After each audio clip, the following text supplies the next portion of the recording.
بسم اللہ الرحمن الرحیم۔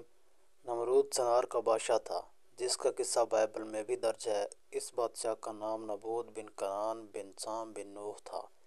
اس کا پائے تخت بابل تھا۔ اس کے نسب میں کچھ اختلافات بھی ہیں۔ حضرت مجاہد فرماتے ہیں دنیا کے مشرق مغرب کی سلطنت رکھنے والے 4 ہوئے، جن میں سے 2 مومن اور 2 کافر، حضرت سلیمان بن داؤد اور حضرت ذوالقرنین۔ اور کافروں میں نمرود اور بخت نصر۔ مفسرین کا بیان ہے کہ نمرود بن کنعان بڑا جبر بادشاہ تھا۔ سب سے پہلے اس نے تاج شاہی اپنے سر پر رکھا۔ اس سے پہلے کسی بادشاہ نے نہیں پہنا تھا۔ یہ لوگوں سے زبردستی اپنی پرستش کراتا تھا۔ نجومی اس کے دربار میں مقصد کے مقرب تھے۔ نمرود نے خواب دیکھا کہ ایک ستارہ نکلا اور اس کی روشنی میں چاند، سورج وغیرہ سارے ستارے بے نور ہو گئے۔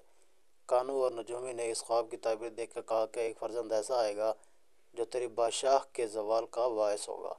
یہ سن کر نمرود بہت پریشان ہو گیا اور اس نے یہ حکم دیا کہ میرے شہر میں جو بچہ پیدا ہو وہ قتل کیا جائے اور مرد عورتوں سے جدا رہیں۔ چنانچہ ہزاروں بچے قتل کر دیے گئے، مگر تقدیر الہی کو کون ٹال سکتا ہے۔ اسی دوران میں حضرت ابراہیم پیدا ہو گئے اور بادشاہ کے خوف سے ان کی والدہ نے شہر سے دور پہاڑ کے ایک غار میں ان کو چھپا دیا۔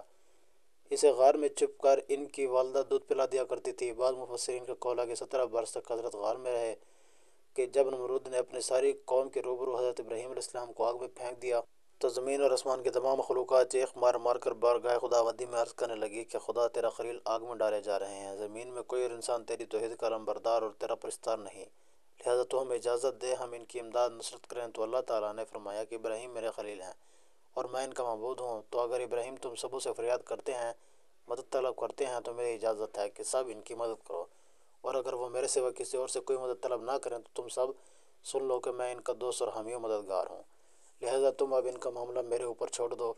اس کے بعد آپ کے پاس پانی کا فرشتہ آیا اور کہا کہ اگر آپ فرمائیں تو میں پانی برسا کر آگ کو بجھا دوں۔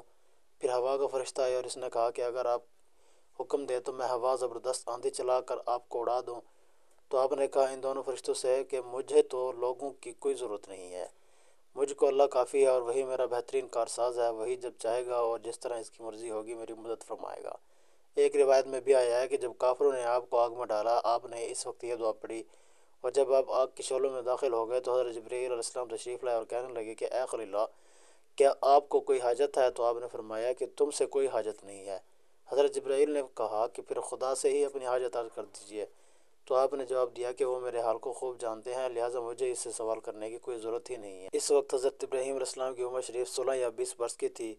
آپ کتنی دیر آگ میں رہے، اس بارے میں آپ کتنی مدت تک اندر رہے، 3 اقوال ہیں۔ بعض مفسرین کا قول ہے کہ 7 دنوں تک آگ کے شر میں رہے، اور بعض نے یہ تحریک کیا کہ 40 دن تک رہے، اور بعض کہتے ہیں کہ 50 دن تک آگ میں رہے۔ نمرود نے اپنی سلطنت پر یہ قانون نافذ کر دیا تھا کہ اس نے خوراک کے تمام چیزوں کو اپنی تحویل میں لے لیا تھا۔ یہ صرف انہی لوگوں کو خوراک کا سامان دیا کرتا تھا جو لوگ اس کی خدائی کو تسلیم کرتے تھے۔ چنانچہ ایک مرتبہ حضرت جبرائیل علیہ السلام اس کے دربار میں غلہ لینے کے لیے تشریف لے گئے تو اس کو بھی اس نے کہا کہ پہلے آپ مجھے اپنا خدا تسلیم کرو، تبھی میں تم کو غلہ دوں گا۔ حضرت ابراہیم علیہ السلام نے بھرے دربار میں اعلان فرما دیا کہ تو جھوٹا ہے اور میں صرف ایک خدا کا پرستار ہوں۔ نمرود آپے سے باہر ہو گیا اور آپ کو دربار سے نکال دیا اور ایک دانہ بھی نہیں دیا۔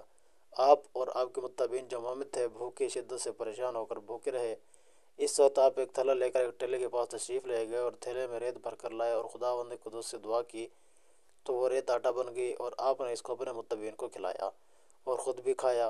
پھر نمرود کی دشمنی اس حد تک بڑھ گئی کہ اس نے آپ کو آگ میں ڈال دیا اور آگ آپ پر گلزار بن گئی، اور آپ سلامتی کے ساتھ اس آگ سے باہر نکل آئے اور نمرود کو جھوٹا کہہ کر خدا وحدہ لا شریک لہ کی توحید کا چرچا کرنے لگے۔ نمرود نے آپ کے کلمہ حق سے تنگ آ کر ایک دن آپ کو اپنے دربار میں بلایا اور حسب مکالمہ بصورت مناظرہ پیش کیا۔ نمرود نے پوچھا اے ابراہیم بتاؤ تمہارا رب کون ہے جس کی عبادت کی تم لوگوں کو دعوت دے رہے ہو؟ حضرت ابراہیم علیہ السلام نے جواب دیا اے نمرود میرا رب وہی ہے جو لوگوں کو جلاتا اور مارتا ہے۔ نمرود نے کہا کہ یہ تو میں بھی کر سکتا ہوں۔ چنانچہ اسی وقت اس نے 2 قیدیوں کو جیل خانہ سے درباروں میں عرض کیا کہ ایک موت کی سزا ہو چکی تھی اور دوسرا رہا ہو چکا تھا۔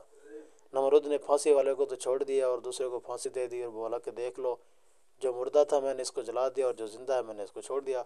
حضرت ابراہیم علیہ السلام سوچنے لگے کہ نمرود بالکل احمق اور نہایت ہی گھمڑ آدمی ہے جو جلانے اور مارنے کا یہ مطلب سمجھ بیٹھا ہے۔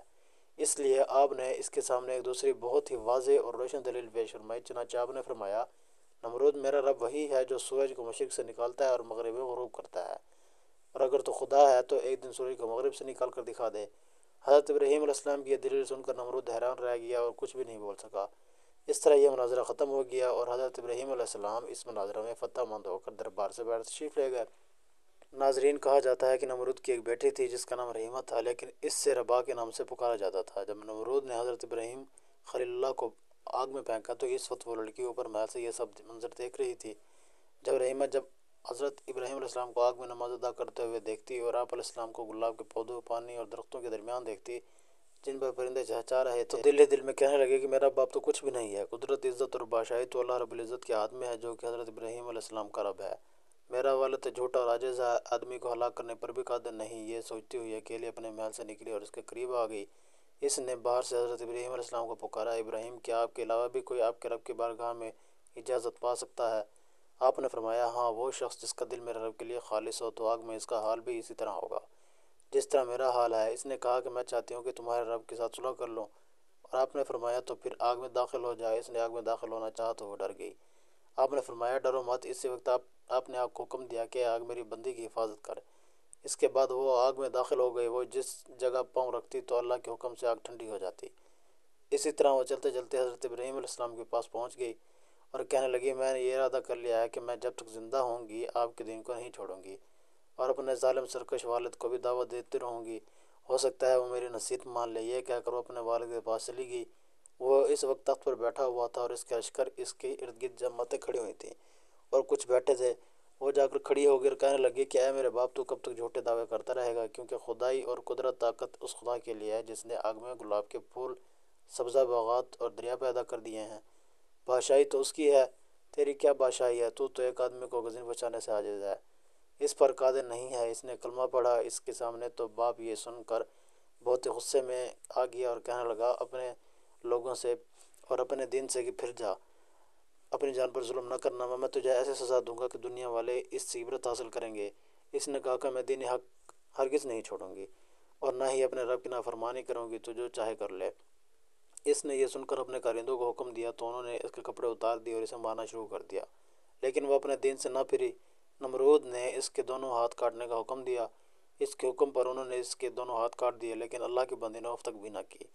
وہ اپنے دین پر ڈٹی رہی، حتیٰ کہ اللہ تعالیٰ نے ایک فرشتوں کو وحی فرمائی کہ وہ جنت میں جائیں اور اس کے لیے وہاں سے اعلیٰ پوشاک لے کر اس کے پاس جائیں۔